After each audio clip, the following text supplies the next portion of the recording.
Joining me in studio now is gender researcher and activist Dr. Mzikazi Nduna. Doctor, thank you very much for your time, especially as we wind down 2019, albeit perhaps not the greatest of topics we need to speak about at this point, but certainly crucial, I think. Let me start by asking whether or not you think we've finally come to a point as a country where we're grappling with the harsh realities that women face, or we're just really stepping into the direction of dealing with those issues in the way we need to. Where do you think we are, just in our appreciation of, issues around femicide and gender-based violence as South Africans? Thank you, Aya, and good evening to our viewers. In fact, I take a different view from your view that maybe this is not the greatest topic to be discussing during the festive season. I think it is the right topic to be discussing at this point in time.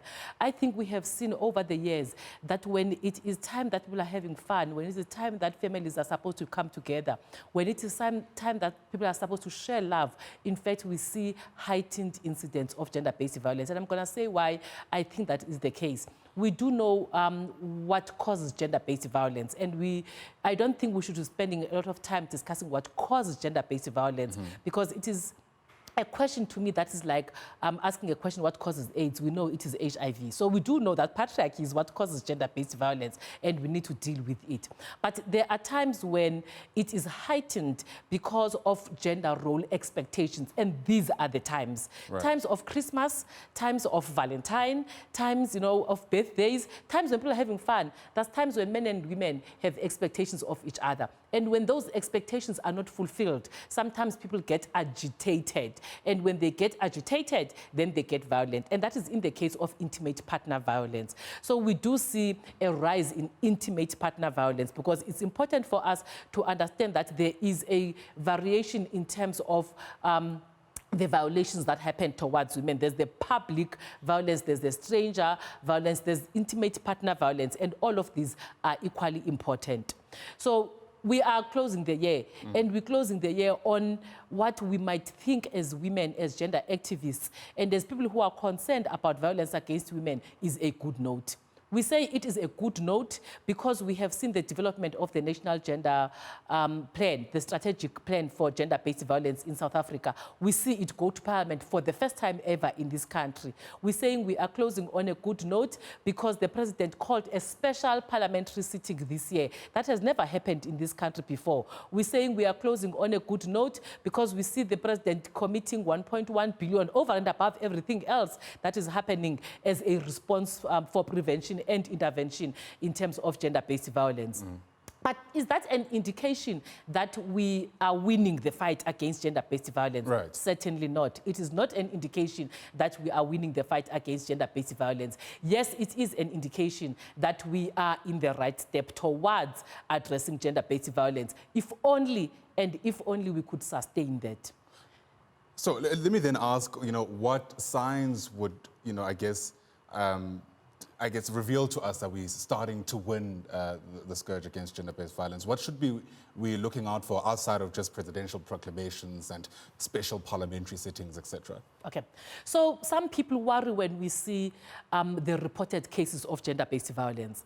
And we understand why people worry. And we all get armed and, anxious when we see that there's hotspots. There's hotspots in Lusikisiki, in Umtata, in Thohoyandou. There's hotspots in KZN, Umlazi. There's hotspots in Joburg. And every other province has its own hotspot. And we think that that is an indication that violence against women is now on the rise. But if you actually do a mapping of where the hotspots are, you will realize that that is where there is quite a bit of a response. For example, the Thohoyandou victim empowerment, it is a response that has been sustained in Venda for a very long time. So what it means is in that community, there is enough awareness and education about gender-based violence that people, when they are violated, they do feel free to come out. But what it also means is because there are sustained responses, and in some of these areas, for example, there might be a Tutuzela center, it is because people are reporting and therefore there is proper recording. So the problem is looking at the numbers by looking at whether there's more reporting sometimes might make people worry and think that we are not winning. So I'm coming to answer your question. What would indicate that we are winning? Yeah. Yes, it is reduced numbers, but not by police stations, by population research. So there's different ways in which we collect information and statistics to help us understand the problem of gender-based violence. We have what we call population-based studies. Population-based studies is when we drop into a community and we interview people, rather than when people come to a service and they report. Remember, a service is established for that purpose. So police stations, clinics, Tutuzela care centers, and any other victim empowerment center is established for that purpose. So we should see those numbers there going up. So those will not be a good indication. Yes, when they go down, we might want to think that they go down because there's less violations in this community. However, this should always be read in relation to what the population-based studies say from the same communities. Because sometimes we see that the numbers at the police station drop. We have seen that a couple of years ago that the police statistics dropped, and yet population-based research showed a high number. Right. And then we wanted to understand, why is this the case? Because it is sometimes influenced by the categories that we use at the police station to record what has been reported. So a woman might approach a police station today and report that they have been sexually violated by another woman. If at that point in time, politically, we are not recording gender-based violence in same-sex relationships, or we are not recording gender-based violence and hate crimes as gender-based violence, then it means that it will not be counted because it does not exist. So what we have done in South Africa, for example, recently, was to broaden our definition of rape to include all gender identities, to include people of different sexual orientations. So what that means is people who previously would not have been able to get their violations indicated in the police statistics as gender-based violations, as rape, now can have it reported as rape. So when we broadened it to include, for example, insertions using an object.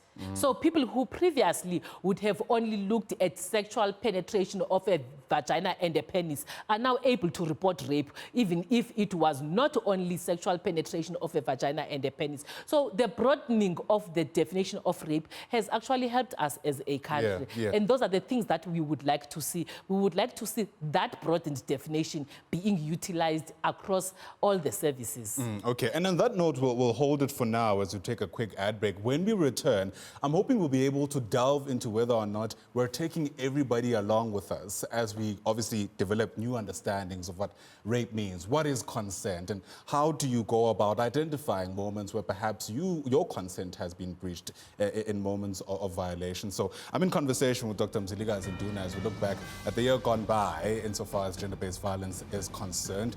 This is Weekend Prime. We'll be back in just a moment.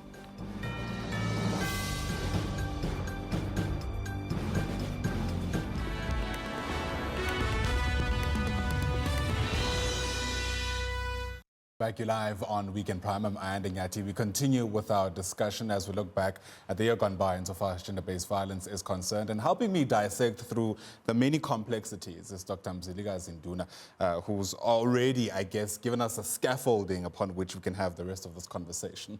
So before we went to the break, you'd obviously outlined, I guess, ways through which our understanding of different concepts are expanding and are growing. And, you know, the question I alluded to before the break was, are we doing enough to make sure that everybody is aware that the ways through which we understand these different issues is changing? And not only that, but they're able to empower themselves with that knowledge. I mean, is the dissemination of information where it should be? I think there's quite a lot of dissemination of information. However, we need to understand the difference between information and education. Information needs to get to a point where people are educated from this information. So there is a lot of information. This information is in the media, social media, mainstream media. At school, we have awareness talks. We have throughout the year, starting from February, you will see there's a week that the Department of Health has set aside called the Condom Week. During that week, we also talk about relationships, about love, about consent. Moving, June 16, we revisit issues of violence. August 9th, the whole month of Women's Month becomes a month to talk about violence against women. And soon after that, we then get into the 16 days of violence against women. There is a lot of information. Right. But does this information educate us? Do we change our values as a result of the information that we know? Exactly. Do we change our attitudes? Do we change our behaviors? That is where the problem is. Sometimes the information perhaps is misguided. Sometimes the information lands on a soil that is not prepared for this information. And I'm going to say why I say so. Because we have a number of social socialization engines in the society. We've got the church, we've got the school, we've got our workplaces, culture. We've got culture, all of these things. And we interact with these institutions at different levels, and they send different messages. Sometimes they send messages that are counter to the messages that we give when we educate people about gender-based violence. So whilst we might educate about consent, for example, which is a simple thing to educate about, we hope that you know that when a person is not in a sober state, right, they may not consent. There is no consent when a person is not sober. Yes, even if they say yes. I think that... Yeah, even if they say yes, right. there is no consent there. But get a group of 2 or 3 guys who've got some cash and who go to, entertain girls. And the girls, say yes to the entertainment. To them, they think that's consent. Right. They think, you can't come later and now change your mind, right? When you've chowed our money. So for them, they think that that is consent. And that is where the stereotypes around women need to behave in particular ways so that they are not misread, so that people know that a no means no. Because even the society will then judge you. And research that has been conducted by Tswaranang in the Northern Cape, in fact, it points to that issue, that a number of times when women have been sexually violated or raped, I prefer to use the word rape because sometimes sexual violence, people think that it does not include rape, or raped in the context of drinking and drunken behavior. People think that you asked for it. Because then why did you drink his money if you were not going to agree to his ask? Yeah, so I guess that raises questions about where we're getting it wrong, because I guess different spaces like the academia or, platforms like this, we're able to wax lyrical about, the complexities around what consent means. But at the places where it's meant to, I guess, have real material effect, it's simply not reaching. Yeah. So where are we getting it wrong? Because clearly we're able to conceptualize the ideas, but our disseminating of those ideas don't seem to be impactful enough. I think part of the area where we need to focus on is who perpetrates violence. Because for a very long time, our information and education around violence against women has focused on women. It has focused on women as victims of gender-based violence. And because they are victims of gender-based violence, it has focused on educating women on how not to be victims. So to not be a victim, you should not walk alone at night. To not be a victim, you should not wear a short skirt. To not be a victim, you should not backchat when he is drunk and he's starting to make noise. To not be a victim. So we have educated women enough about not to be a victim. However, that has not taken as far as a society, because in South Africa, what we know is the youngest person to have been raped is 2 months old. There is no dressing appropriately for a 2-month-old baby. There is no not getting drunk for a 2-month-old baby. So these messages are inappropriate. We know that the oldest person to have been raped in South Africa is a 99-year-old woman.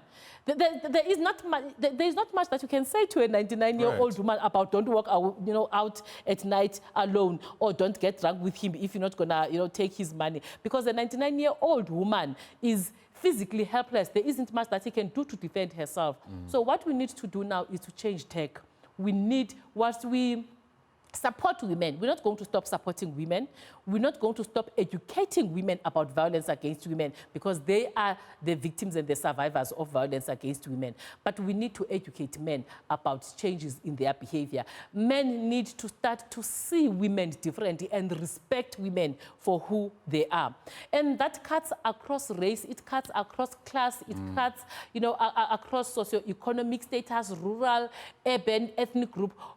Men are at risk of perpetrating violence. All men are at risk, and men need to understand that. I guess then the question that comes up is, who should be driving that process? Because, on the one end, I guess women are best placed to be able to explain their experience in South Africa, to be able to articulate the nature of their challenges.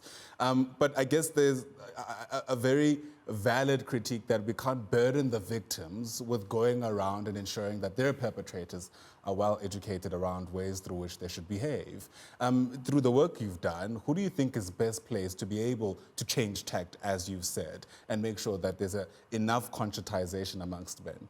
I think it's everybody's responsibility. I think we are all responsible for that kind of education. As parents, as sisters, as mothers, as fathers, as employers and as employees, I think all of us, we have the responsibility. We cannot say it is the teacher's role. Yes, the teachers can do their bit from grade 1 up to grade 12, but these learners, when they get to grade 1, they've already formed some ideas around gender relations. So when they get to grade 1, they already know how to treat a girl in the classroom. When they exit at grade 12, even with the life orientation subject that has some coverage of sexuality and gender-based violence, when they exit, they get into the system where sexual harassment, for example, is the order of the day. Whether they go to tertiary or they go into the world of work, we know in the world of work there is a lot of tit-for-tat sexual harassment. Yeah. In tertiary, we know there is a lot of tit-for-tat for marks. So we need to take responsibility, all of us. And all of us, everywhere we go, in small bits. So I'm going to tell you a scenario of what happened to me recently. I was in a meeting that I considered to be quite a high-level meeting. And we broke for lunch. And when we were picking lunch, a colleague of mine who is male, and the meeting, by the way, was a meeting of experts on gender-based violence, right? And a colleague of mine who is male, who, by virtue of having earned an invitation to this meeting, should be an expert on gender relations, gender-based violence, and gender equity. He says to me when we pick lunch, oh, Mzi, please advise me which dessert is nice here because you women are better at desserts. Wow. So when you formed, we are in a professional meeting. I didn't come here because I bring my, better, skills as a woman in the kitchen. So when you meet women in professional spaces and you expect them to pick dessert for you, it starts there. It means that in the first place, you've got a particular idea of what a woman's role is. And when a woman fails to fulfill what you consider to be their role in your life as a man, then that is when trouble happens.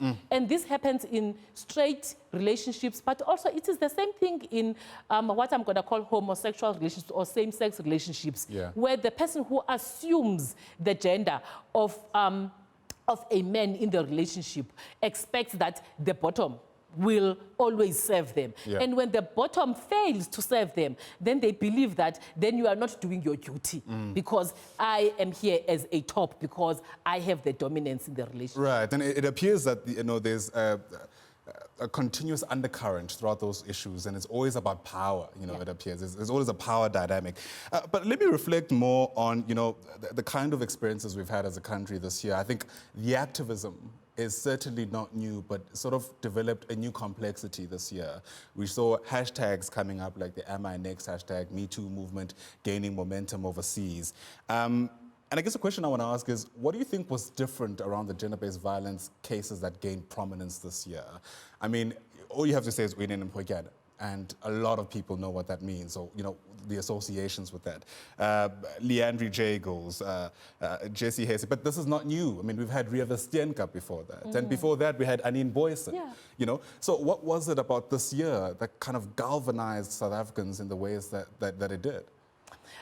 I think one of the things that, even from the space where we are working as gender activists, there is some ordering of the cases of gender-based violence. For example, one of the cases that galvanized people was the Uyinene case. One, because it happened in a public space versus a private space. There is an extent to which people think that when something happens in a private space, it is private and it gets less prominence. Yes, you are right. Previously, we've had incidents of GBV cases that happened in private spaces, like the River Steenkamp situation. But this one was different because it was not only a public space, but it was a public space where the two did not know each other. So they were strangers. So in fact, it cancels all the messages that we give to women, because she was not in a position where she put herself vulnerable. She was not drunk. She was not, out at night. She was at a post office, a place where people believe we should all be safe. But we do know that with men who are violent, it doesn't matter where you are, because we then got to hear something about Luanda, the guy who... Yes. Perpetrated this violence, that in fact he's got a history of violence. So men with a history of violence should never be put in positions where they serve the community, whether they serve men or women. They should never be in those situations. But what is interesting, especially in this case, was the response from other young people. Of course, as a country right now, we have what we call the youth bulge. We have more young people than any other age groups. Yeah. So the youth bulge means that we have something that we can mobilize. We have many young women, many young men who understand the pain of gender-based violence, and we can mobilize them. Yeah. And the social media is something that is accessible to most people. They can connect. It happens in Cape Town. Immediately, Pretoria knows about it. Immediately, Durban knows about it. Immediately, students at vets know about it. And people were able to say enough is enough. Before we run out of time, let me use that very point to ask my next question. And, whenever these moments used to happen, I mean, at the height of the outrage, part of my concern, which I guess was shared amongst many people, is that there's going to come a point where the prominence has faded, the outrage has faded, the fire that was burning is no longer there. And so as we go into 2020, I mean, how do we ensure that people remain equally outraged but are able to propel us forward in the fight against the scourge? One of the things we should do as a country is not to drop the ball on the gender-based violence strategic plan. This is not a new process either. So we're happy this year that it has gone this far. But it is not new. We started this many years ago. We started with a 365 days campaign. And we dropped the ball on the 365 days campaign. And we are now back here because of all the incidents that have happened, in particular among young women who are at tertiary institutions this year. And it has happened because of the femicides as well that have seen to be on the increase. So the strategic plan is something that we need to focus on.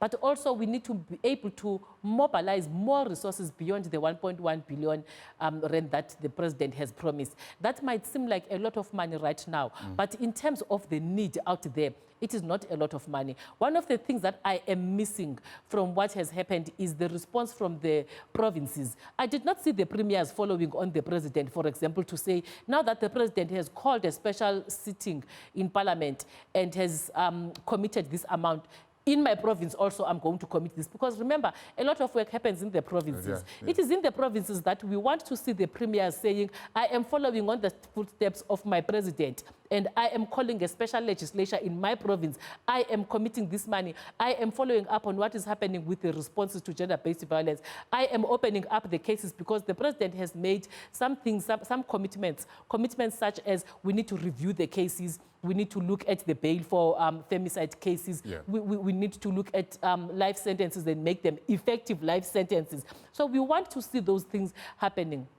We want to see the strengthening of the judiciary. Right. We know there is an institution called the South African Judiciary Education Institution, which serves to educate the judiciary, the magistrates. It's an in-service training institution, but it doesn't have a budget. We need a budget for that. We need to be clear about where is the money going to go, because if the money does not go to the judiciary, then the judiciary is not going to be able to do its job if they are not fully equipped. Sure, and unfortunately, we're going to have to leave it there. Sadly, we've run out of time. I did expect that we're not going to be able to get through everything, but thank you so much for your generosity. I mostly do appreciate it. Dr. Mzikazi Nduna is a gender activist as well as a researcher, helping us look back at 2019 insofar